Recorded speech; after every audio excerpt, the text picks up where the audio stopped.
বলছিলাম আর কি, কি যেন নাম, কি যেন নাম, স্নেহলতা। স্নেহলতা, স্নেহলতা। আরে নামগুলো এখন আর মনেও থাকে না। চামার, চামার বুঝলে শেখর, চামার। চন্দনের শ্বশুরটা হচ্ছে 1 নম্বরের চামার।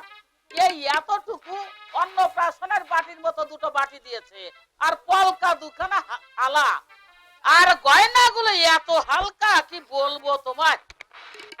গরিব মানুষ যা দিয়েছে তাই তো যথেষ্ট। ফেলে ধরতে যারা জানে না, কেউটে ধরতে আসা হয় কেন? কোন কুলি মজুরের সঙ্গে মেয়ের বিয়ে দিলেই তো পারতো। দারিদ্রের কষাঘাত তোমার পিঠে পড়েনি প্রভা, তাই বুঝতে পারছো না তুমি দরিদ্রের কি জ্বালা। তুমি বুঝতে পারো? হ্যাঁ, পারি পারি পারি। আমরা দরিদ্র ছিলাম বলে তোমার বাবা আমাকে প্রত্যাখ্যান করেছে। এই, নইলে তো তুমি আমার ঘরেই থাকতে। লোকটা এখনো আছে দেখছি। আছে আছে আছে প্রভা, একদিন তুমি আমার সঙ্গে পালিয়ে যেতে চেয়েছিলে না? আর চলো না, আমরা দুজন দূরে, অনেক দূরে কোথাও পালিয়ে যাই। শেখর, তোমার চোখে আমি এখনো সমুদ্রের তরঙ্গ দেখতে পাই, তোমার মুখে এখনো আমি কামনার ছবি দেখতে পাচ্ছি। আমি আমি তোমাকে খুব ভালোবাসি প্রভা, আমি তোমাকে খুব ভালোবাসি। তুমি যে আমার কবিতা,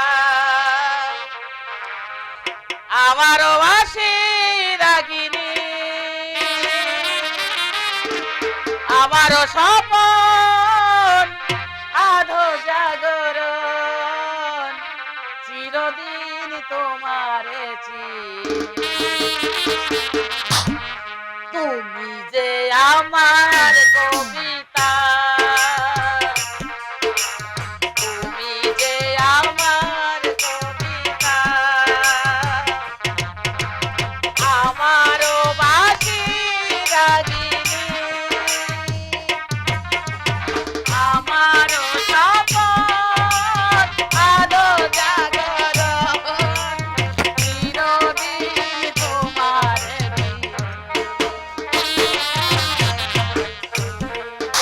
আমার কবিতা, তুমি যে আমার কবিতা।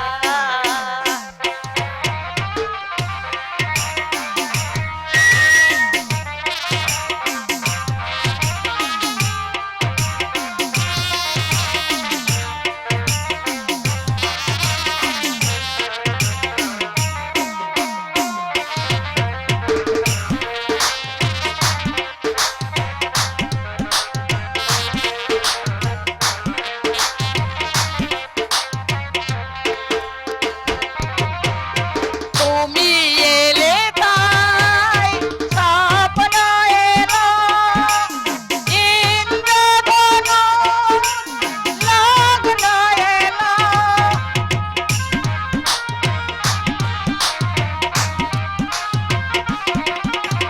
তুমি এলে তাই স্বপ্ন এলো, ইন্দ্রধনু লগ্ন এলো, তুমি যে আমার বলবো আমার নানা, তুমি যে আমার বলবো আমার ও গো মোর মায়াবী, তুমি যে আমার কবিতা, তুমি যে আমার কবিতা।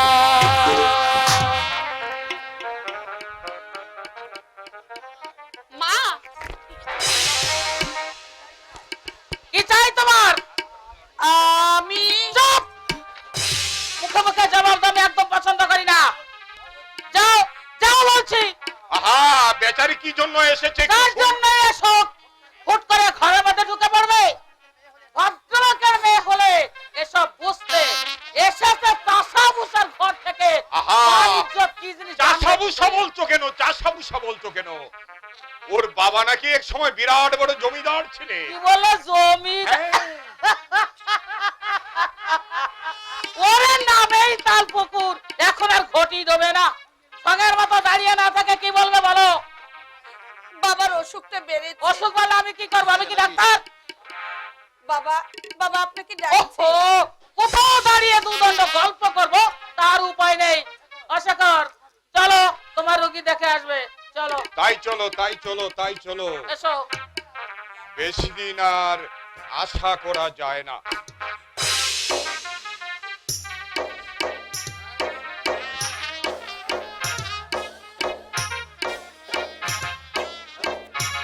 আমরা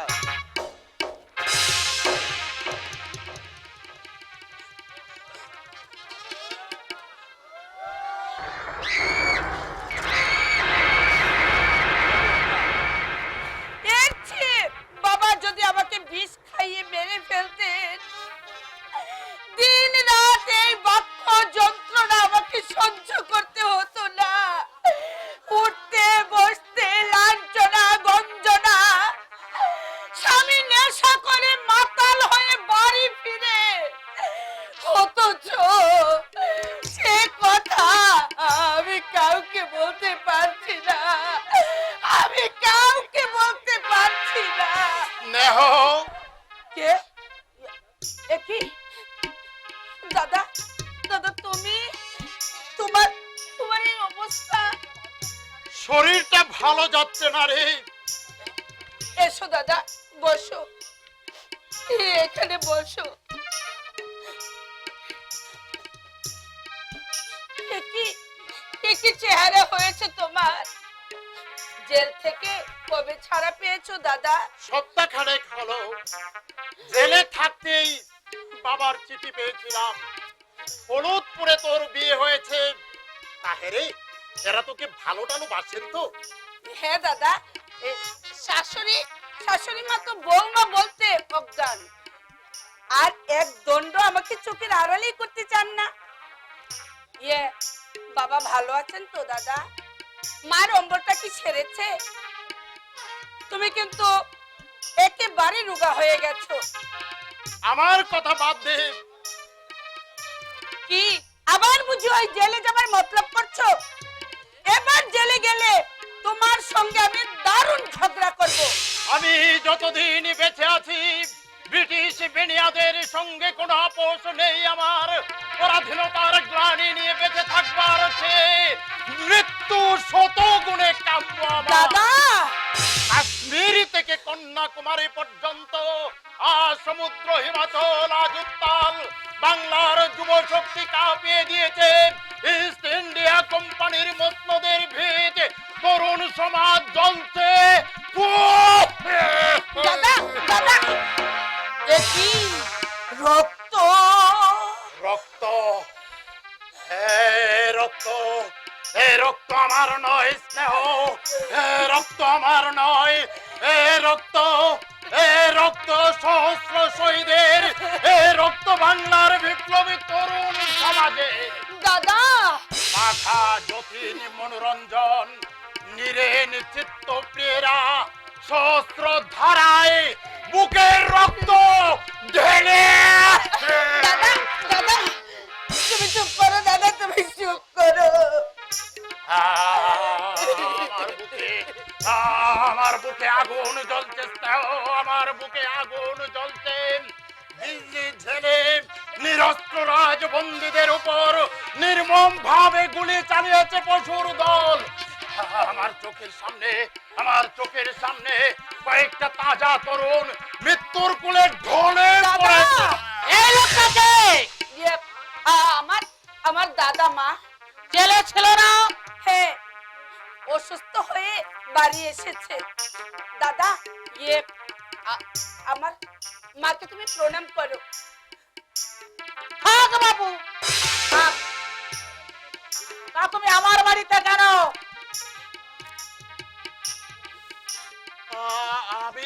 আমি দেশের জন্য। দেশের জন্যই হোক আর যার জন্যই হোক, দাগি আসামি তো।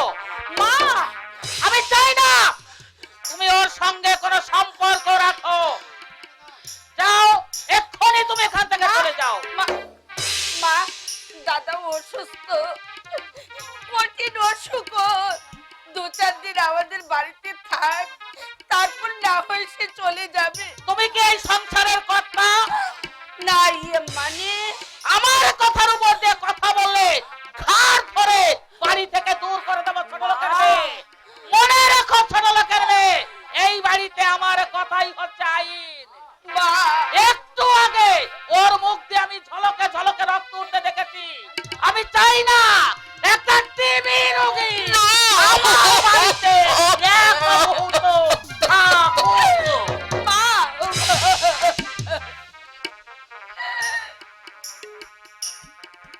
ওরে স্নেহ, বাবা বাবা তোকে কোথায় পাঠিয়েছেন স্নেহ?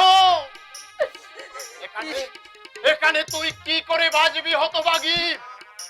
মায়া মমতা নেই, সাহারার তৃষা নিয়ে ছটফট করে মরবি তুই। দাদা, দাদা গো, বাবা যেন এসব জানতে না পারে।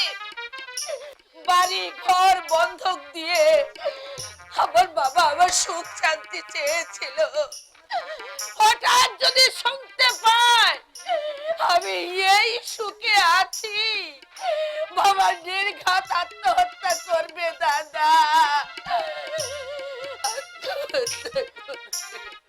কাঁদিস নে স্নেহ, কাঁদিস নে। তোর চোখের জল আমার বুকে দাদা, ছেলের আঘাত হানে।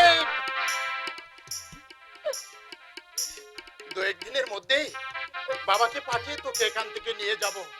এখানে থাকলেই তুই যে দম বন্ধ হয়ে মারা যাবি। দাদা, তুমি তুমি কি চলে যাচ্ছ দাদা? আরে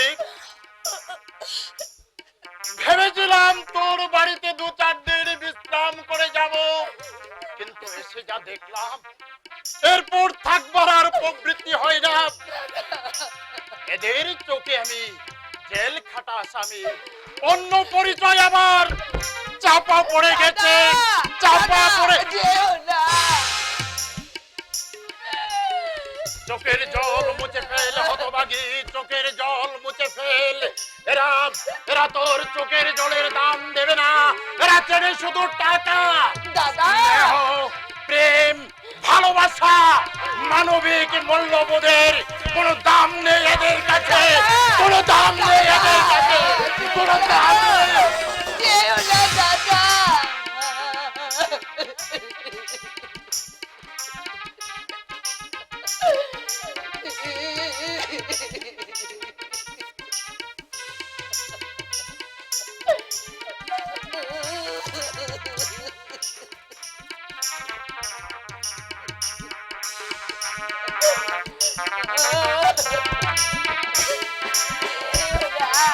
যেও না দাদা।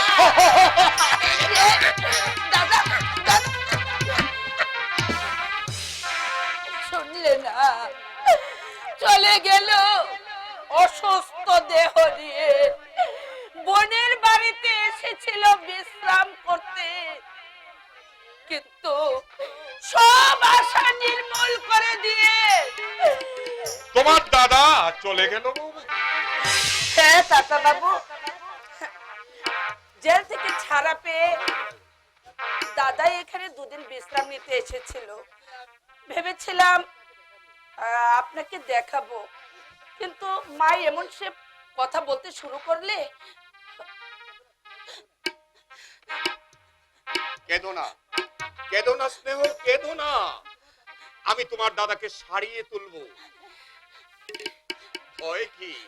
আমার উপর আস্থা রাখো, সব ঠিক হয়ে যাবে।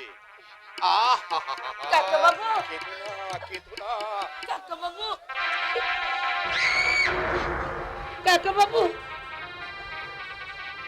না মানে তোমার তোমার মুখটা না অপূর্ব সুন্দর, এ চোখের জল বড় বেমানান। কাকাবাবু, আপনি দাদার চিকিৎসা করাবেন? করবো, আরে কেন করবো না, সেবাই তো আমার ধর্ম।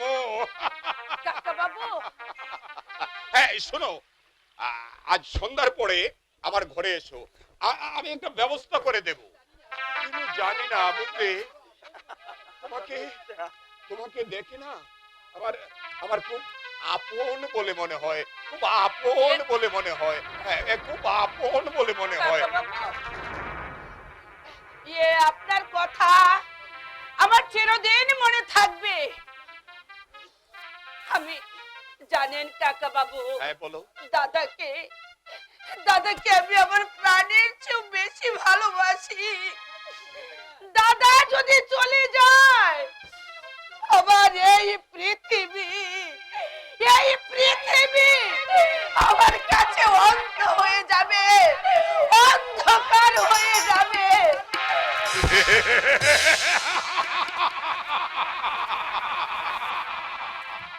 দয়া, করুণা, অনুগ্রহ,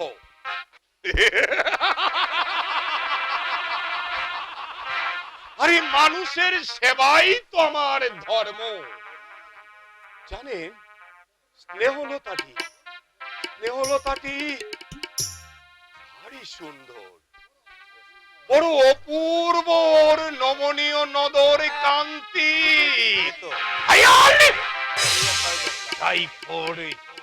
স্নেহলতা, আমি আমি এই বাড়িতে ঢুকেছিলাম ওই বুড়িটার সঙ্গে, এখন যে উজ্জ্বলিত যৌবনে দাঁড়িয়ে আছে তাকে আমি ভোগ করবো।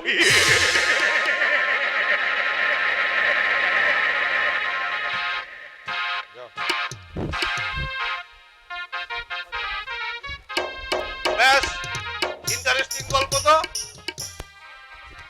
আমার মনে হয় সমর বাবু এর মধ্যে ক্রাইম আছে। ক্রাইম? ইয়েস, দীর্ঘদিন আমি আইবিএতে যোগ্যতার সঙ্গে কাজ করছি।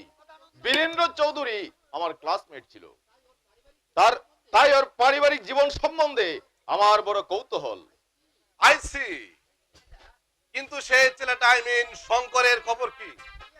বিয়ে হয়েছে 1 বছর, এই 1 বছরের মধ্যে শঙ্করের খবর কেউ পায়নি। বীরেন্দ্রের বৃদ্ধ রামুর ধারণা শঙ্করকে হত্যা করে ইন্দ্রাণী সব সাধনা করছে। অ্যাবসার্ড। কিন্তু কিন্তু সেই ছেলেটা, আই মিন শঙ্করের খবর কি? এই 20 শতাব্দীতে এসব কেউ বিশ্বাস করবে না। কিন্তু একটা জিনিস আমি বুঝতে পারছি না। কি জিনিস? 1 বছরের মধ্যে একই ঘরে বসবাস করে 1 বছরের মধ্যে শঙ্করের সাথে কারো দেখা হলো না, এটা কি বিশ্বাসযোগ্য? দুটো ঘর ওরা নিয়েছে, শঙ্কর যে ঘরে থাকে ওটা সবসময় বন্ধ থাকে। ওরা নাকি কয়েকবার চেষ্টা করেছিল, কিন্তু ইন্দ্রাণী এই ঘরে কাউকে ঢুকতে দেয়নি। নমস্কার বাবু, নমস্কার। নমস্কার নমস্কার। এই যে রামু, কোথায় চলছো? আগে বাবু বাজারে যাচ্ছি। বাজারে? এর নাম রামু সমর বাবু। I see. আচ্ছা রামু, বিয়ের পর শঙ্করকে তুমি আর দেখতে পাও নাই? আগে না বাবু, না না না। ছেলেটার জন্য মনটা বড় খারাপ লাগে বাবু। ছোটবেলা থেকে কোলে পিঠে করে মানুষ করেছি তো। আচ্ছা, তোমার কি ধারণা শঙ্করকে ইন্দ্রাণী খুন করেছে? আমার ওর তাই মনে হয় বাবু। সে মেয়েটা একটা চাইনি। কাঁচা মাছ গপ গপ করে খায়, আমি নিজের চোখে দেখেছি। তাই নাকি? হ্যাঁ, নিজের চোখে দেখেছি। নিশ্চয় রাত্রিবেলা। আগে হ্যাঁ বাবু, হ্যাঁ হ্যাঁ। তুমি গাঁজা খাও রামু? গাঁজা? হ্যাঁ হ্যাঁ বলো। আগে আহা, গাঁজা তো খারাপ জিনিস নয়, স্বয়ং মহাদেবও খেতেন। তাছাড়া গাঁজা বুদ্ধির জটগুলো খুলে দেয়। আমি তো সিগারেটের মধ্যে ভরে রোজ খাই। এই নাকি বাবু? আমিও রোজ বিড়ির মধ্যে ভরে ভরে খাই। অবশ্যই খাবে, অবশ্যই খাবে। হ্যাঁ বাবু, হ্যাঁ বাবু। আমি চাই বাবু, যাই, দেরি হয়ে যাচ্ছে বাবু। সন্ধ্যা হয়ে গেলে আবার মাল পাওয়া যাবে না। আবার মাল না পেলে আমি দম বন্ধ হয়ে মারা যাবো বাবু। এবার বুঝতে পারলেন কাঁচা মাছ, কাঁচা মশলা খাওয়ার রহস্য? হ্যাঁ, কিন্তু একটা কিছু রহস্য তো আছেই সমর বাবু। আপনার একটি কথা আমার মনে সন্দেহের উদ্রেক হচ্ছে। কি কথা? সেটা হচ্ছে যে যে ছেলে 5 বছর বয়স পর্যন্ত স্বাভাবিক ছিল, ইংরেজিতে নিজের নাম, ইংরেজিতে বাপের নাম, ইংরেজি কবিতা আবৃত্তি করতে পারতো, হঠাৎ সে জড়বুদ্ধি হয় কি করে? সে বিষয়ে আমিও চিন্তা করছি। চলুন যেতে যেতে বিষয়টা আমরা আলোচনা করে দেখি। রহস্য তো অবশ্যই আছে, তবে সেটা খুঁজে বার করতে হবে। তাই চলুন, তাই চলুন।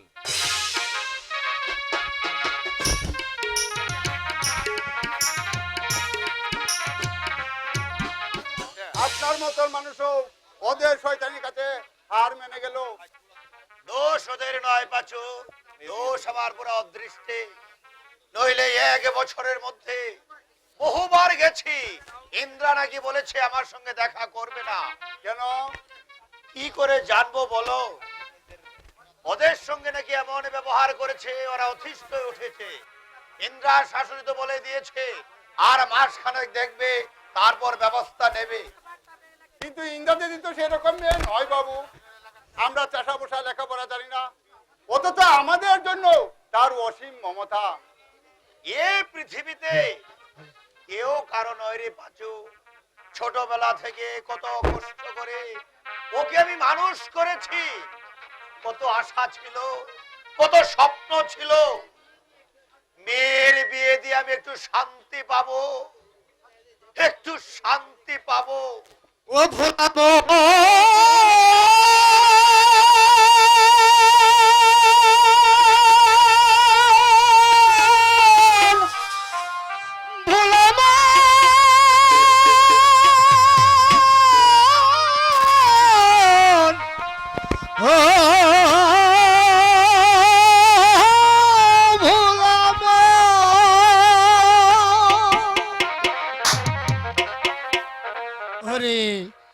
এই দুনিয়া মায়া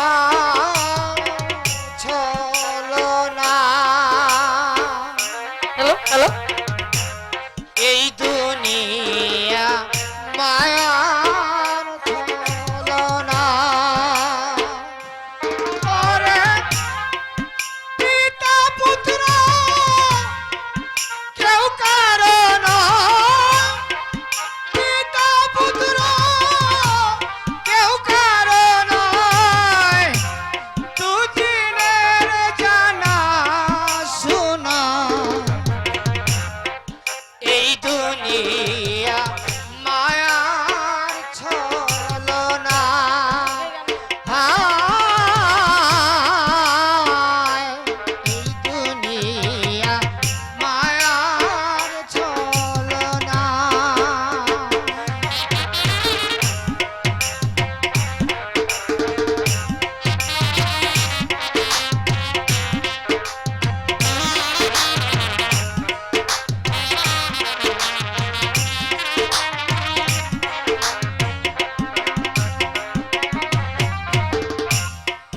পুত্র কন্যা পরিবার তুমি কারার কেবা তোমার। পুত্র কন্যা পরিবার তুমি কার কেবা তোমার। ওরে মরার পরে সঙ্গে যাবে, মরার পরে সঙ্গে যাবে, এক ফালি চেড়াতে না। এই দুনিয়া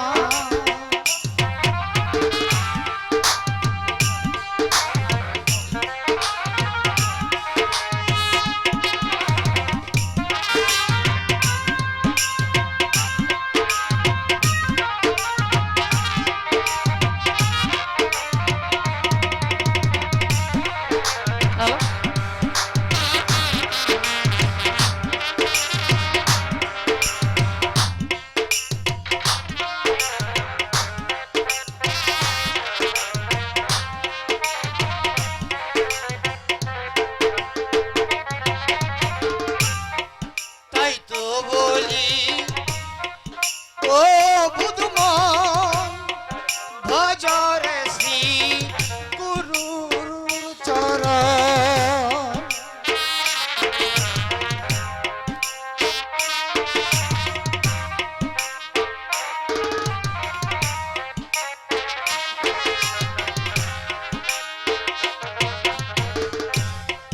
তাই তো বলি ও বুধমন ভজরে শ্রী গুরুর চরণ।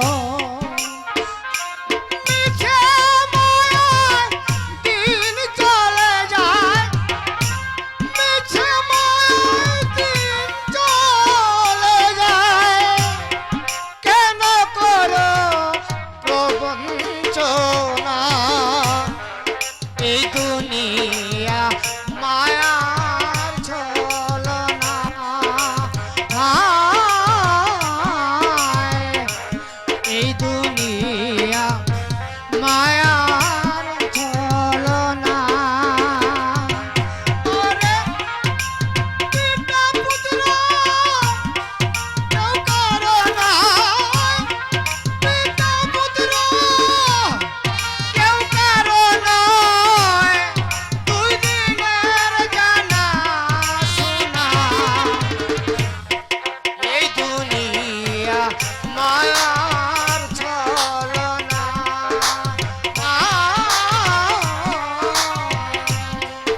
এই দুনিয়া মায়ার ছলনা। ভুলামো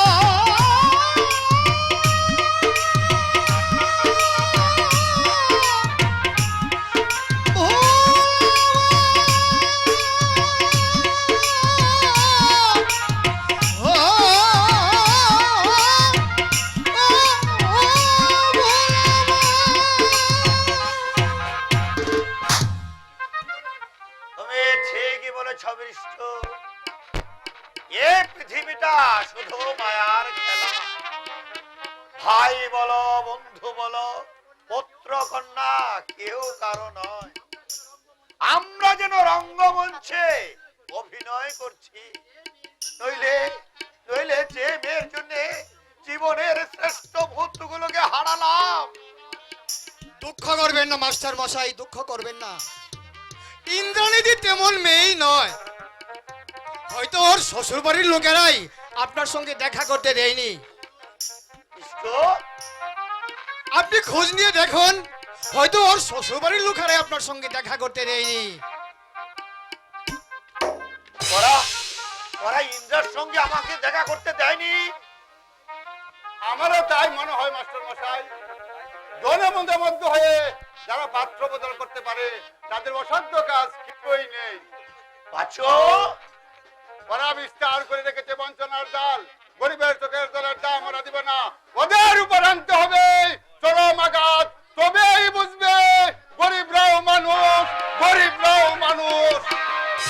তাদের নিয়ে আমি ওদের উপর আঘাত হানবো রে, যারা সংগ্রাম করবে। অভাব অভাব তাদের মেরুদণ্ড ভেঙে দিয়েছে। এ যুগে শয়তানদেরই বারবারন্ত, গরিবের কান্নার দাম কেউ দেবে না, কেউ দেবে না, কেউ দেবে না। কোথায় গেল জঙ্গল? জানি না। জানিস না?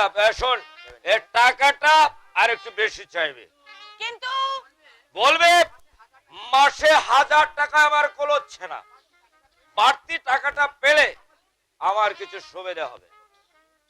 দেখুন পুলক বাবু, খরিদ্দার তুমি ঠিক করে দিয়েছো, তার জন্য তোমার কাছে আমি কৃতজ্ঞ। কিন্তু সারা জীবন তোমাকে 500 করে টাকা দেওয়া আমার পক্ষে কি সম্ভব? এই, তোর সঙ্গে আমার কি কন্ডিশন ছিল? কি চুক্তি হয়েছিল তোর সঙ্গে আমার? চুক্তি হয়েছিল প্রতি মাসে 1000 টাকা চন্দন বাবু আমাকে দেবে, আমি তার অর্ধেক অর্থাৎ 500 টাকা আপনাকে দেব। তাহলে তোর নারীতে তো টান পড়ছে কেন শালি? এই টাকা কি তোর পকেট থেকে দিচ্ছিস? জানিস চন্দন বিয়ে করেছে? ইচ্ছে করলে ওকে আমি তোর বাড়িতে আসা বন্ধ করে দিতে পারি। আপনি অযথাই উত্তেজিত আরে হচ্ছেন। অযথাই উত্তেজিত হচ্ছে মানে? আমি বলছি 1000 মধ্যে তুই 1500 টাকা করে নেবে। 1000 আমার আর 500 তোর। তোর কষ্ট হচ্ছে কেন? আপনার আপনার অনুগ্রহে। এই মাগনা অনুগ্রহ দেখাতে আমি চাই না। রেশের মাঠে গিয়ে আমার যথা সর্বস্ব খুইয়েছি। বাজারে প্রচুর দানা। জামাই বাবুর তহবিল থেকে আমি 20,000 টাকা খরচ করে ফেলেছি। রেশ খেলতে আপনি যান কেন? এই শালি, কেন রেশ খেলতে তার সে কথা তোকে বলতে হবে? এই শোন, মাসে 1,500 টাকা করে আদায় করে নিবি। 1000 আমার আর 500 তোর। কোনো কিন্তু নয়। এই লাটের কিস্তি আর মাত্র 4 মাস বাকি। এই 4 মাসের মধ্যে 20,000 টাকা আমার জোগাড় করতে হবে। যদি না দিতে চান, আরে আদায় করে নিবি, আদায় করে নিবি। নাচবি, গাইবি, যেমন ভাবেই হোক এই 1000 টাকাটা তুই আমাকে দিবি, 500 তুই নিবি। এর অন্যতায় হলে শাহানা, এর অন্যতায় হলে ওর কিন্তু কঠিন শাস্তি ভোগ করতে হবে। মনে রাখিস শাহানা, আমার কাজে আর কথায় কোনো ফারাক থাকে না। কি হলো, ভয় পেয়ে গেলি? হোশিয়ার, 20,000 টাকা আমার খুবই দরকার, না হলে জামাই বাবু আমাকে পাঠাই বাড়ি থেকে বের করে দেবে। কথাটা মনে রাখিস। আমি যদি এ বাড়িতে থাকতে না পারি তাহলে তুইও কিন্তু থাকবে না। কথাটা মনে থাকে যেন। কিন্তু আবার কিন্তু, হ্যাঁ আবার কিন্তু আদায় করবে, আদায় করবে শালি। এই বিশ্বকে নিয়ে আদায় করবে, বিশ্বকে নিয়ে। শালি। হাত সন্ন্যাসী শয়তান একটা। তিলে তিলে আমি আমার দেহকে শেষ করব, আর সিংহভাগ ভোগ করবে ওই জানোয়ারটা। 1000 কেন, একটা পয়সা আমি দেব না, একটা পয়সাও না।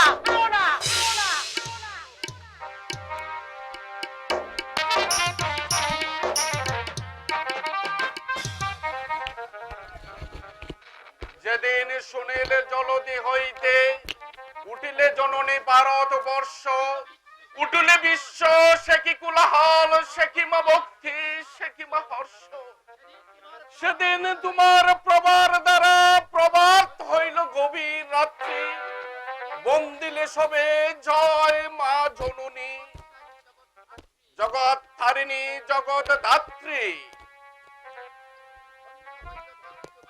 ধন্য হইল ধরণী তোমার চরণ করিয়া স্পর্শ।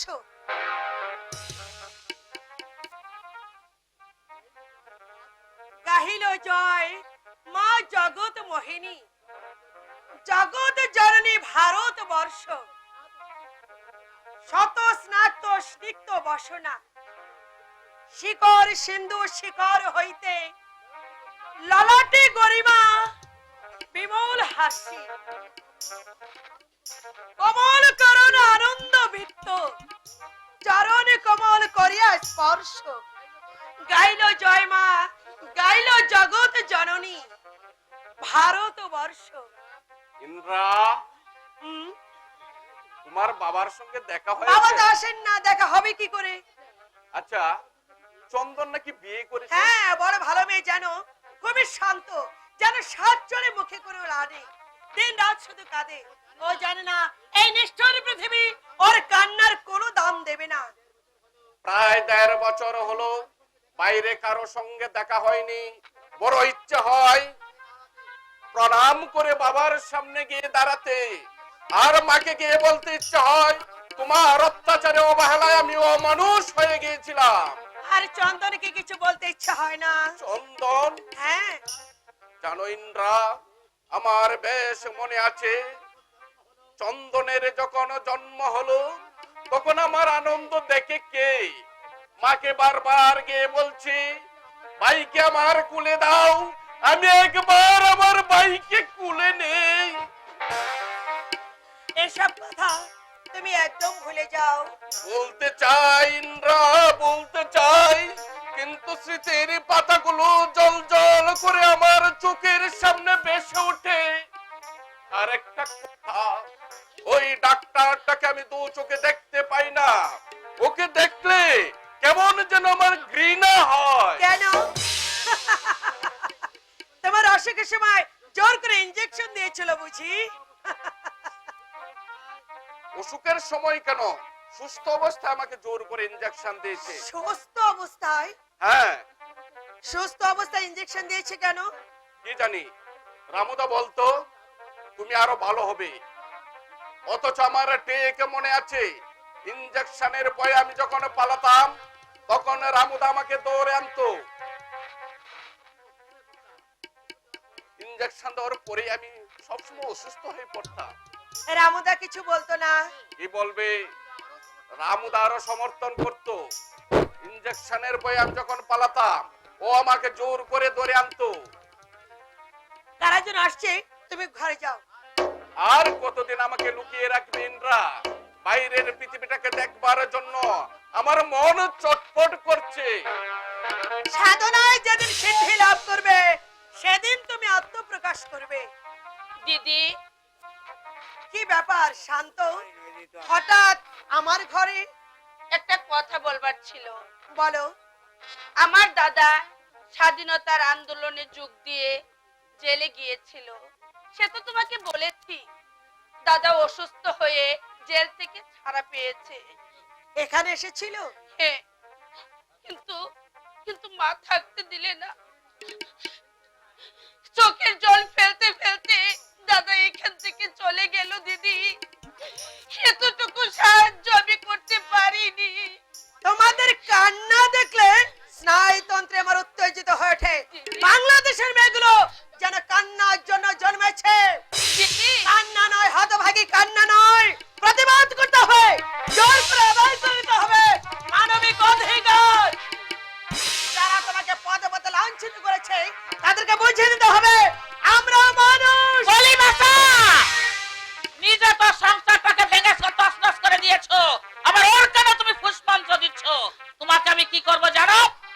মা, সংসারে কোনো কাজেই তোমাকে খুঁজে পাওয়া যাবে না। দিনরাত শুয়ে থাকবে, তাহলে বই নিয়ে বসবে। শরীর অসুস্থ হলে? অসুস্থ কেন? ডাক্তার নেই আমার বাড়িতে? আছে, কিন্তু উনি ডাক্তার নয়, একটা ভ্রষ্টচারী চরিত্র লম্পট। বলে তুমি শেখর। বলতে আমি চাই না মা, বলতে আমি চাই না, তবু মনের অন্তঃস্থল থেকে বেরিয়ে আসে স্বামী পরনারীতে আসক্ত মানুষ নামক এই ভদ্রবেশী জানোয়ার গুলো লালসার থাবা বাড়ায়। স্নেহ, দাদার চিকিৎসা পরামর্শ করবার জন্য ডাক্তার বাবু আমাকে তার ঘরে যেতে বললেন। অসুখ হয়েছে দাদার, আর পরীক্ষা আরম্ভ করলেন আমার। দিদি, তুমি তুমি বুঝতেও পারবে না দিদি, মানুষ, বিশেষ করে বাবার বয়সী ডাক্তার এমন পশু হতে পারে। তোমার অভিযোগের গুরুত্ব তুমি উপলব্ধি করতে পারছো? প্রমাণ আমার হাতে নেই, তবে ফুলদানি ছুঁড়ে ওই জানোয়ারটার কপাল ফাটিয়ে দিয়েছি। তাছাড়া আপনি নিজেও জানেন মা, ওই শেখর ডাক্তার সাধু পুরুষ নয়। কি বললেন? আমি নিজে জানি মানে? মনকে চোখ টেলে লাভ নেই মা, আপনার মনকে আপনি জিজ্ঞাসা করে দেখুন। শেখর ডাক্তার ভ্রষ্টচারী লম্পট কিনা। এই তুমি ওর মাথাটা চিবিয়ে খেয়েছো। নইলে যে মেয়ে সাত চড়ে রাগ করতো না, সে আজ মুখে মুখে তর্ক করে। স্নেহ আপনার পুত্রবধূ মা, আপনার বাড়ির কোনো দাসীবাদী সে নয়। তোমাকে আমি সাবধান করে দিচ্ছি, আগুন নিয়ে কিন্তু তুমি খেলা করছো। আগুন নিয়ে আমি খেলছি না মা, আগুন নিয়ে খেলছেন আপনি। ইন্দ্রাণী! আমি বলি, ওই ডাক্তারের সাহায্যে আপনার শপথি ছেলেকে আপনি জড়বুদ্ধি।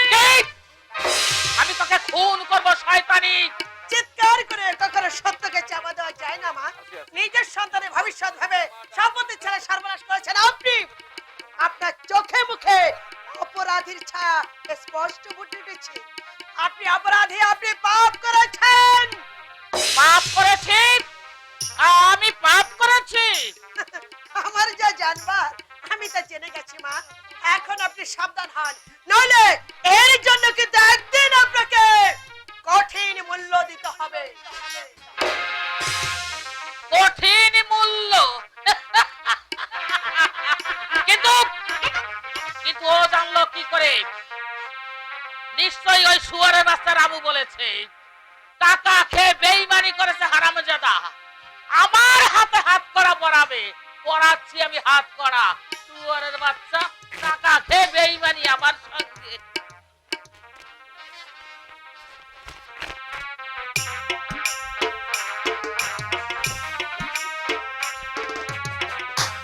তুমি কি করে জানলে ডাক্তারের সাহায্যে মা আমাকে জড়বুদ্ধি করে রেখেছে? আমি অন্ধকারে ঢিল ছুঁড়েছিলাম। কিন্তু ইন্দ্রা, তোমার ছোটবেলার কাহিনী আমি শুনেছি, স্নেহের কথা প্রকাশ হয়েছে ডাক্তারের চরিত্র। অঙ্ক কষে দেখলাম একটা ক্ষীণ যোগসূত্র পাওয়া গেছে। তোমার উকিল হওয়া উচিত ছিল। ছিল বুঝি? তুমি বুঝি আমার ওয়াকিল হতে? নহ মাতা নহ কন্যা নহবধূ সুন্দরী রূপসী, হ্যাঁ নন্দিনী বাসিনী উর্বশী, গোষ্ঠে যাবে সন্দেহ নামে। ভুল হলো মশাই, কবিগুরুর ওই উর্বশীর সঙ্গে আমার কিন্তু কোনো মিল নেই। ইন্দ্রা, মানুষের বাইরে রূপটাই তার সব পরিচয় বহন করে না। তোমার অন্তরে আছে সৌন্দর্যের সোনার কড়ি, তোমার বুকে আছে অগাধ মমতা, তোমার হৃদয়ে আছে গভীর মমত্ববোধ। আমার স্বর্গগত মায়ের প্রতিচ্ছবি তুমি। না না না, ইন্দ্রা, তুমি তো বলেছো কাঁদবার জন্য ইন্দ্রাণীর জন্ম হয়নি। আমাকে তুমি ক্ষমা করো। ইন্দ্রা, মাঝে মাঝে আমি তোমার উপর কঠোর ব্যবহার করেছি, তুমি অসন্তভাবে পায়চারি করে সমস্ত রাত কাটিয়ে দিয়েছো। আমি শুয়ে শুয়ে সবই লক্ষ্য করেছি, কিন্তু তুমি বিশ্বাস করো আমি যা কিছু করেছি তোমার মঙ্গলের জন্য করেছি। কিন্তু আমি জানি ইন্দ্রা, যৌবনের উদ্যম রক্ত স্রোত আমার শিরায় উপশিরায় সমুদ্রের ঘূর্ণিঝড় চলছে। ইচ্ছে হয়েছে তোমার এই সুকোমল দেহটা দলে পিষে চূর্ণ করে দে। তাহলে কেন? ভয় হতো। ভয়? কিসের ভয়? তোমার কঠোর ব্যক্তিত্বকে ভয় হতো। ইন্দ্রা, আজ তোমার ভয় করছে না? না, আজ মনে হচ্ছে তোমার ব্যক্তিত্ব আমার মধ্যে সঞ্চারিত হয়ে আমাকে পূর্ণ করে তুলেছে। তোমার জ্ঞানের শিখা আলোকিত হয়েছে আমার জীবন। আমি ধন্য, আমি পূর্ণ। আজ আমাদের দাম্পত্য জীবনের প্রথম রজনী। স্বাগত, সুস্বাগত। এসো মামা কুঞ্জে নবঘনশ্যাম। আজ সারা রাত শুধু তোমারই জন্য, সব ভালো জীবন আমার অতিষ্ঠ হয়ে উঠেছে সৌমেন। না জানি পূর্বজন্মে কত পাপ আমি করেছিলাম। হঠাৎ আবার কি ঘটনা ঘটলো বীরেন? রেভিনিউ জমা দেওয়ার মাত্র 1 মাস বাকি, আদায় উসুল কি হচ্ছে না হচ্ছে আমি কোনো খবরই পাই না। 2 মাস আমি শয্যাগত ছিলাম। তুমি অন্য ডাক্তার দেখাও, ওই শেকড় ডাক্তারের চিকিৎসায় তুমি ভালো হয়ে উঠবে না। কিন্তু ডাক্তার হিসেবে তো বেশ সুনাম আছে। হ্যাঁ আছে আছে, তবে আমার ধারণা কি জানো বীরেন, তোমার তোমার রোগটা বোধহয় ওই শেকড় ডাক্তার ধরতে পারছে না। আরে রোগ তো বিশেষ কিছু নয়, শরীরটা দিন দিন দুর্বল হয়ে যাচ্ছে। ভালো ভালো টনিক খাচ্ছি, ভিটামিন ইনজেকশন নিচ্ছি, কিন্তু দুর্বলতা কিছুতেই সারছে না। হ্যাঁ বীরেন, তুমি একবার ডাক্তার রায়কে দেখাও। আমার মনে হয় ওই ডাক্তার রায়ের চিকিৎসায় তুমি ভালো হয়ে উঠবে। তোমার সঙ্গে আলাপ আছে? হ্যাঁ তা আছে, তবে যাবে আজ বিকালে?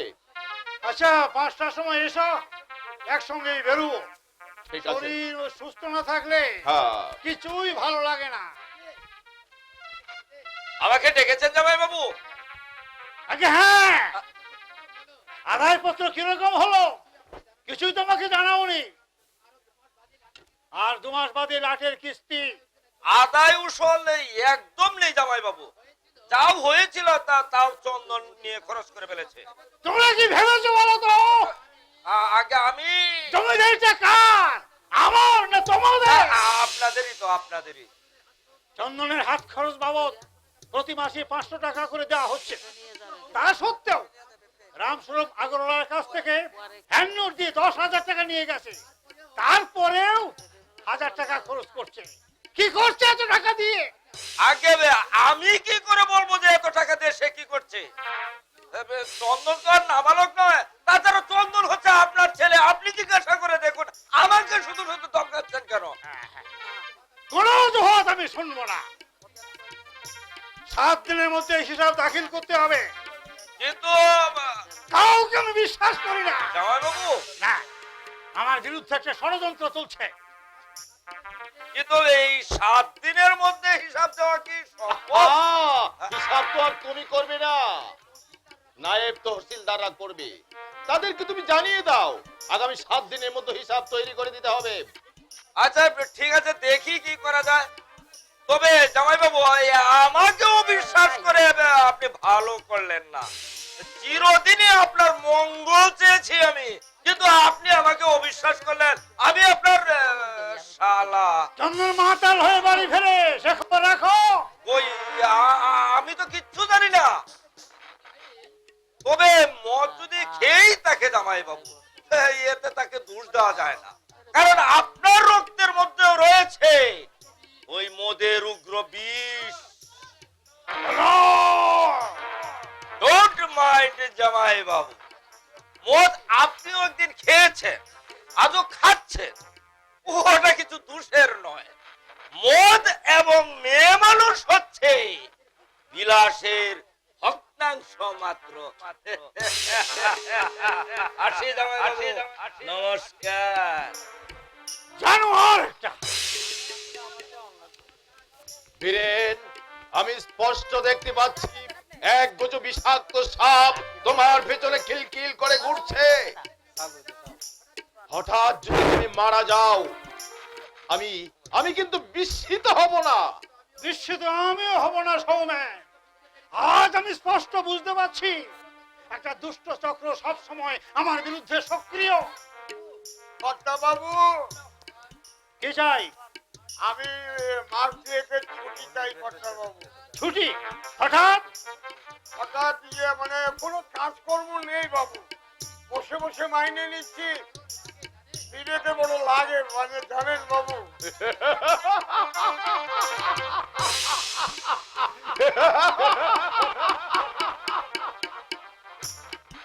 আপনি হাসছেন বাবু?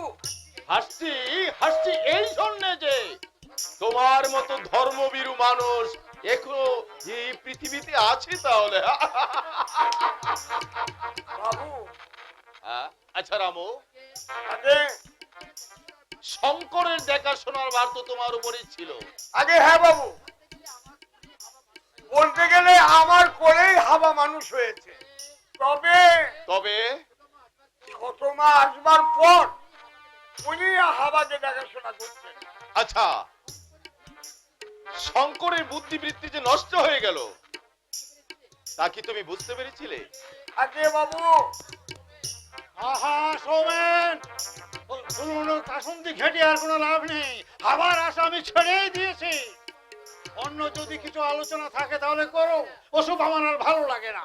দেখো বীরেন, আমি রিটায়ার্ড আইবি অফিসার। আমাদের কৌতূহল সত্যি মিথ্যে চায় না।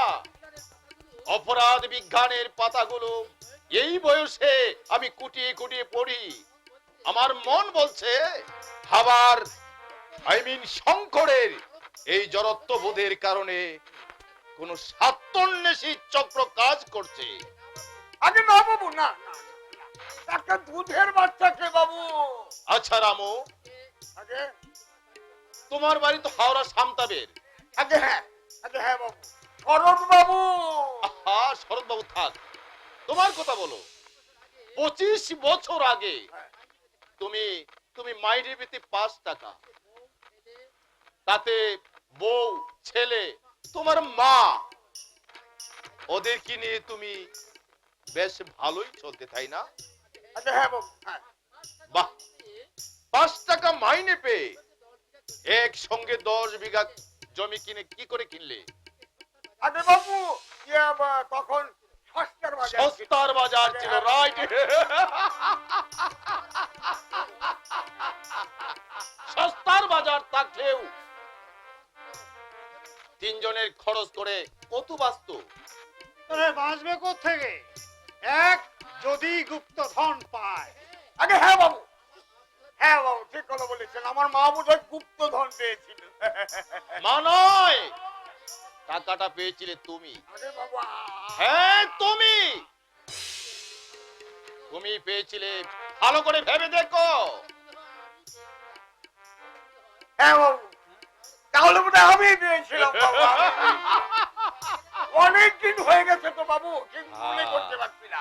হ্যাঁ হ্যাঁ, ঠিক বলেছেন বাবু, ঠিক বলেছেন। একটা টোপা ছুটতে গিয়ে আমি বোধ হয় 2000 টাকা পেয়েছিলাম। 2000 টাকা আমি পেয়েছিলাম।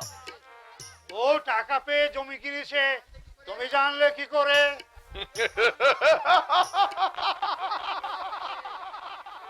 ভুলে যাচ্ছ কেন বীরেন? আমি এক্স আইবি অফিসার।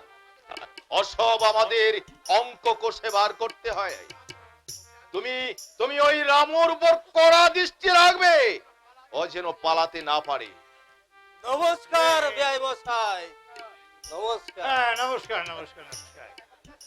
ভাই, মেয়ের সঙ্গে দেখা করতে এসেছেন বোধ হয়। উনি? চন্দনের শ্বশুর। ও আচ্ছা আচ্ছা আচ্ছা, নমস্কার। বসুন বসুন বসুন বসুন। আগে না, আমি একটু স্নেহের সঙ্গে দেখা করতে এসেছি। আর যদি অনুমতি দেন, ওকে আমি কয়েকদিনের জন্য বাড়িতে নিয়ে যাব।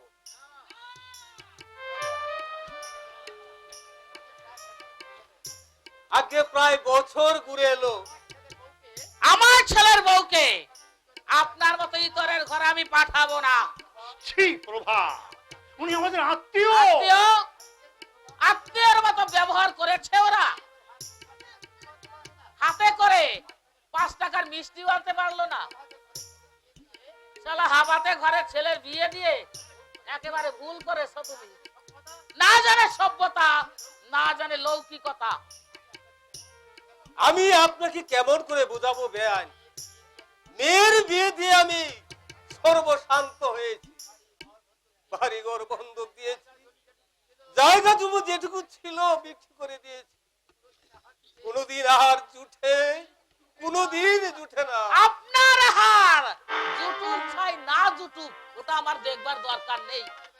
মেয়ে জামাইয়ের বাড়িতে এলে শুধু খালি হাতে আসা অন্যায়। এই জ্ঞানটুকু আপনার থাকা উচিত ছিল। দয়া করে আমার একটি কথা শুনুন বেআই। বলুন। আমি স্নেহকে নিয়ে যেতে চাই না, আর তার সঙ্গে দেখাও করতে চাই না। ও একটা পেঁপে গাছ লাগিয়েছিল, ও গাছটায় ফল ধরেছে। পেঁপে? আগে হ্যাঁ, আমি ওর জন্য নিয়ে এসেছি। দয়া করে ওর হাতে দিবেন, বেশ বড় বড় পেঁপে। স্নেহ পেলে খুব খুশি হবে। পেঁপে? আগে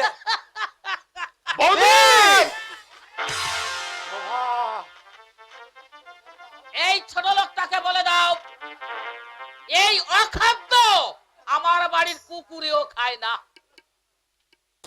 ছোট লোকজন হাই রে পুরা উদৃষ্ট। সুধাংশু বাবু, স্নেহ পুরে চাই হয়ে গেল, মমতার অপবিত্র হলো, ভালোবাসা দেউলিয়া হয়ে গেল। আপনি আমাকে ক্ষমা করুন সুধাংশু বাবু। চোখের সামনে শিষ্টাচার স্বাধীনতার অপমৃত্যু দেখে আমি প্রতিবাদ করতে পারছি না। আমি নিরুপায় সুধাংশু বাবু, আমি নিরুপায়, আমি নিরুপায়, আমি নিরুপায়। আপনি আপনি দুঃখ করবেন না সুধাংশু বাবু, আপনি দুঃখ করবেন না। মিথ্যার ব্যাসা দিবে সেদিন টিকে না।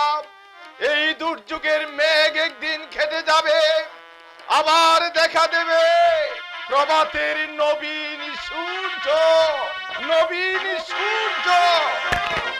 কবে কবে কবে কেটে যাবে এই দুর্যোগের কালো মেঘ? আকাশের উজ্জ্বল তারকাগুলোকে অহংকারের কালো মেঘ আচ্ছন্ন করে রেখেছে। অহংকারের জ্বরে ছুটে আসছে এই গরিবের স্নেহের অপমৃত্যু করাতে।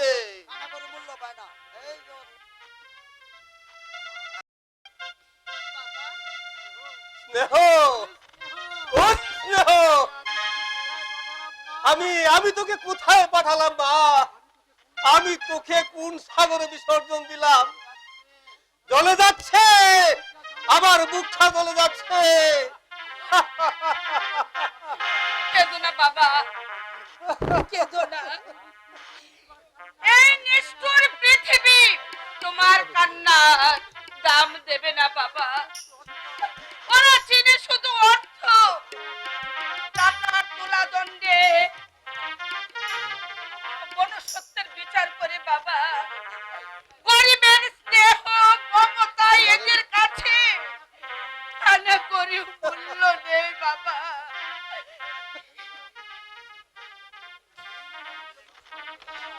এই যে অশ্বমুখী বনলতা, আমার 2000 টাকা চাইব। শালা সাহায্য করে টাকা দাও, টাকা দাও।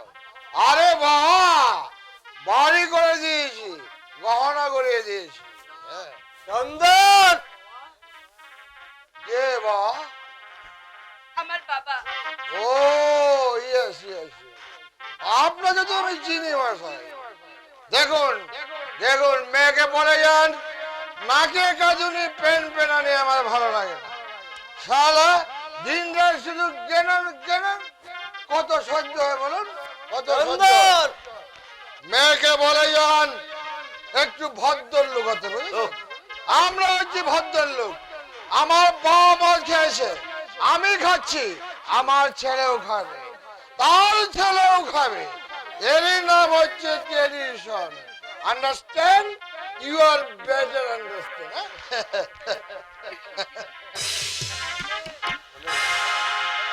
দেখলে দেখলে বাবা, কি সুখে আমি আছি।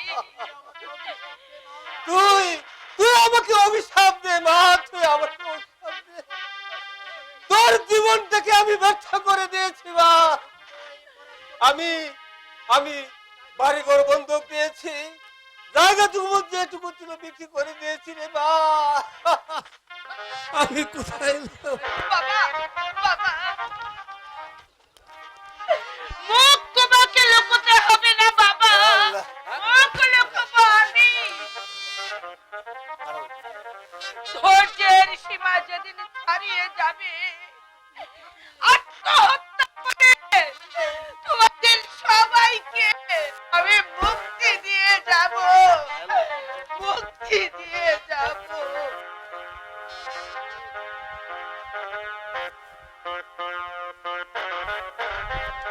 আপনি বলতে চান রামু এই ঘটনার সঙ্গে জড়িত আছে?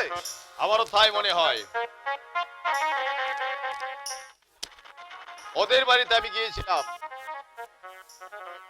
খবর নিয়ে দেখলাম প্রায় 26-27 বছর আগে একসঙ্গে 2000 টাকার জমি কিনেছে সেই রামু। I C.